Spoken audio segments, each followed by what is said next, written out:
أعوذ بالله من الشيطان الرجيم. بسم الله الرحمن الرحيم.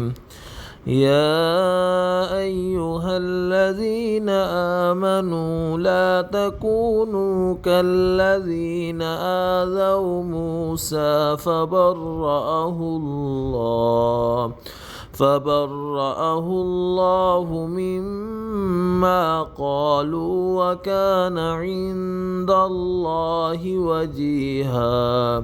يا أيها الذين آمنوا اتقوا الله وقولوا قولا سديدا يصلح لكم أعمالكم ويغفر لكم ذنوبكم ومن يطع الله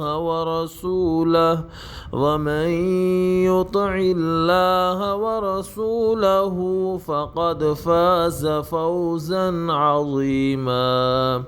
صدق الله العظيم.